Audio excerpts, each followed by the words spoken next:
नमस्कार मित्रांनो. 31 तारखेचा जो कार्यक्रम झाला आपला, ऍक्च्युली मला व्हिडिओ सेकंड डेच बनवायचा होता, पण काही अडचणीमुळे मी तो व्हिडिओ बनवू शकलो नाही. त्यासाठी आज हा व्हिडिओ मी बनवतोय. 31 तारखेच्या कार्यक्रमाला घेऊन जे लोक महाराष्ट्रभरातून आपल्या या कार्यक्रमाला सक्सेस आणि यशस्वी करण्यासाठी आले होते, मी त्या सर्वांचे मनापासून आभार व्यक्त करतो की त्यांनी तेवढ्या जिद्दीने आणि तळमळीने या कार्यक्रमाला यशस्वी करण्यासाठी आपला पुढाकार घेतला. काही गोष्टी आहेत या कार्यक्रमाला घेऊन, त्या मला क्लिअर करायसाठी मी हा आज व्हिडिओ बनवतोय.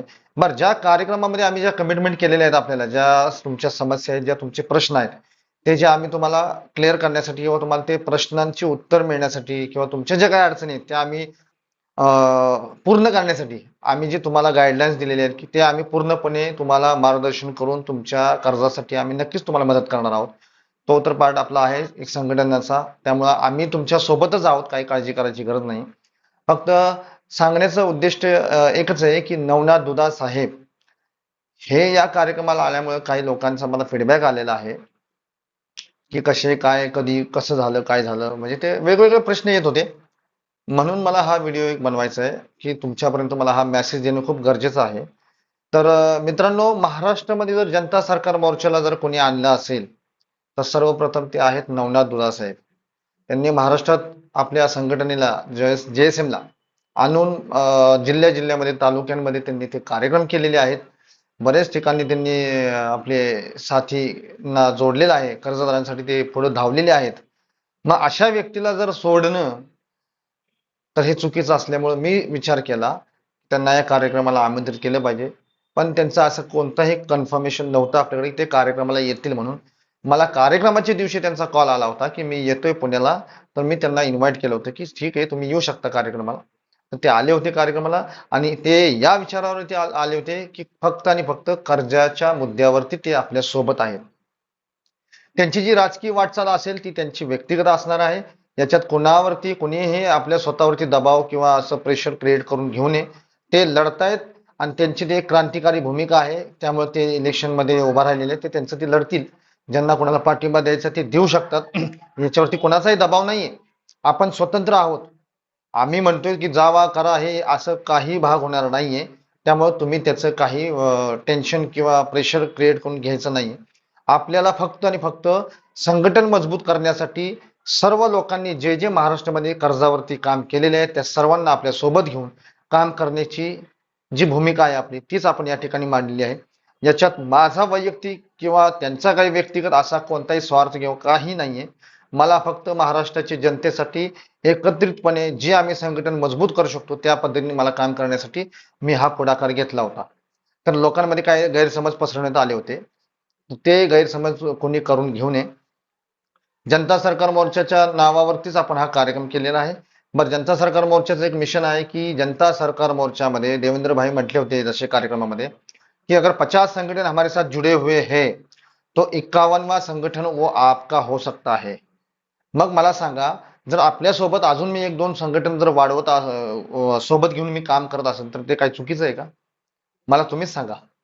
माझ्यावरती काही लोकांनी मला मध्ये असा फीडबॅक दिलेला आहे की तुम्ही कर्जदार हक्क संरक्षण संघटना घेऊन तुम्ही जनता सरकार मोर्चा सोडून तुम्ही ते नवीनच काही चालू करताय का?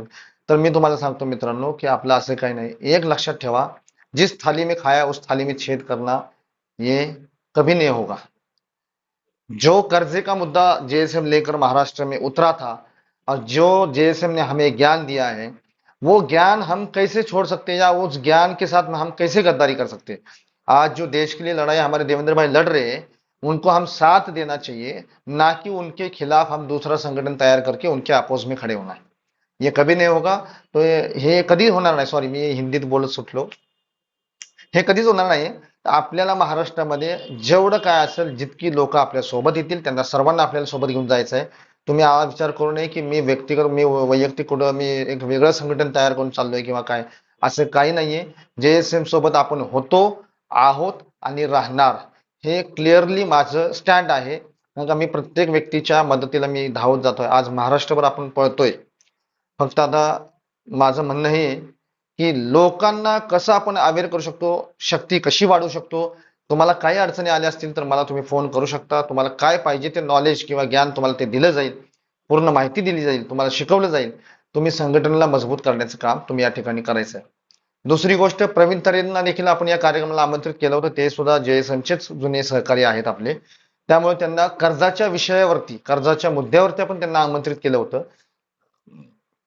त्यांनी जो ग्राउंड लेवलला जो काय अनुभव घेतला होता, त्यांना आम्ही तेच सांगितलं होतं की तुमचा जो काय अनुभव आहे, प्रॅक्टिकली तुम्ही जो ग्राउंडवर काय घेतला आहे, तो तुम्ही त्या ठिकाणी येऊन सांगावा, जेणेकरून त्यातून आपण कसं सावरू शकतो किंवा काय याच्यावर आपल्याला एक अभ्यास करता येईल. म्हणून मी तो प्रवीण तरे यांना बोलवलं होतं.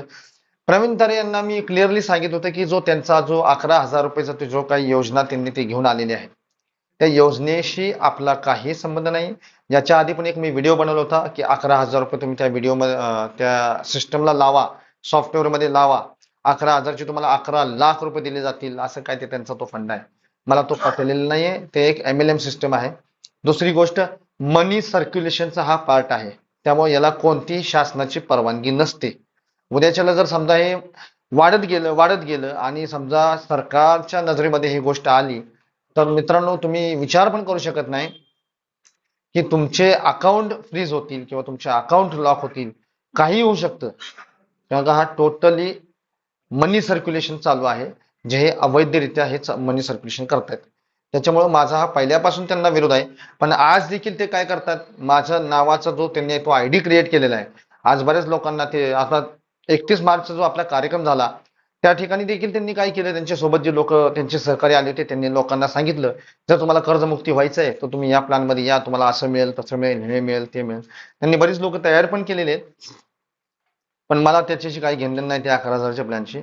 मी त्यांना परत एकदा विनंती करतो की 11,000चा प्लॅन कृपया करून व्यक्तिगत आपापल्या जबाबदारी तुम्ही ते घेऊ शकता. याच्यात माझा कोणताही रोल नाहीये. हे टोटली स्कॅम आहे. मी आज पण सांगतो, हा टोटली स्कॅम आहे. याला सरकारची कोणतीही मान्यता नाही. आज न उद्या तुमचे अकाउंट फ्रीज होतील, अकाउंट लॉक होतील, तर हे त्याला स्वतः जबाबदार असणार तुम्ही. माझ्या नावाचा ID मी त्यांना कित्येक वेळा सांगून देखील त्यांनी तेच केलेलं आहे. पुण्याच्या कार्यक्रमात आल्यानंतर त्यांनी लोकांची एक लिस्ट बनवून त्यांना वैयक्तिक त्यांना कॉन्टॅक्ट करून JM रोडला त्यांनी एक मिटिंग घेतली. त्या मिटिंगमध्ये लोकांना सांगतायत की बघा JSMची लोक आमच्या सोबत येत आहेत, ते असं करतात, तसं करतात. बरं, JSMची लोक याचा अर्थ असं नाही ना की सगळी लोक आली. ज्यांना पटलं, ज्यांना करायचं ते करतायत. मी कुणालाही मी म्हणत नाही की नका करू. तो त्यांचा वैयक्तिक प्रश्न आहे की तुम्हाला जास्त शॉर्टकटमध्ये जास्त पैसे कमवायचे तर तुम्ही जाऊ शकता, काय अडचण नाही. जर तुम्हाला नोकरी, काम, धंदा जर करायचा नसेल, तुम्हाला शॉर्टकट जर पैसे कमवायचे असतील, निश्चित तुम्ही त्या ठिकाणी पैसे लावे. माझा कोणालाही विरोध नाही. फक्त माझं नाव घेऊन जर कोणी तुमच्याकडे येत असेल, तर मी क्लिअरली सांगतो, याचा आणि माझा काही संबंध नाहीये. हे एक लक्षात ठेवा. दुसरी गोष्ट, कार्यक्रम एवढा यशस्वी झाला की त्या ठिकाणी मी दिलगिरी व्यक्त करतो की जेवणाला सुद्धा थोडस आपल्याला जेवण सुद्धा कमी पडलं. आपल्या जे मित्र साथी लोक आले होते, आम्ही अपेक्षा केली होती की 200-250 लोक येतील, पण ते 250 लोकांपेक्षा जास्त लोक आल्यामुळं 300+ ती लोक होती. तरी त्या ठिकाणी थोडस जेवणाची कमतरता झाल्यामुळे आम्ही परत ते जेवणाची सोय केली. पण मी पुन्हा धन्यवाद करतो. या यशस्वी कार्यक्रमाला बघून काही लोकांच्या पोटात गोळा आला. मला सांगण्याचं उद्दिष्ट असं आहे की माझं वैयक्तिक कुणाशी वैर किंवा भांडण नाहीये. मी आज पण म्हणतो की एकत्रितपणे लढायला मी तयार आहे. जर मी दुधा साहेबांना माझ्यासोबत घेऊ शकतो, मी तरे साहेबांना माझ्यासोबत घेऊ शकतो, तर अजूनही असे कित्येक आमचे मित्र लोक आहेत की ते व्यक्तिक आणि वैयक्तिकरित्या काम करतायत. तर पोटात गोळा येण्याचं काहीच काम नाही. त्यामुळं अजून विचार करा आणि आपली भावना स्पष्टपणे क्लिअरली ठेवा, मन स्वच्छ ठेवा, तर तुमचं काम होणार आहे. मी आजही तुम्हाला सांगतो की पूर्णपणे JSMच्या सोबत आपण ही लढाई लढणार आहोत. फक्त एकटं कुणीही लढणार नाहीये. तुम्ही विचार करा, असं मी एकटा लढतो किंवा रियाज एकटा लढल किंवा ते आनंदभाई आमचे एकटे लढतील, गुरमीत भाई एकटे लढतील किंवा सुहास एकटा लढल, ते हे शक्य नाहीये. आपल्याला सर्वांना सोबत घेऊन जायचंय. धन्यवाद. जय महाराष्ट्र.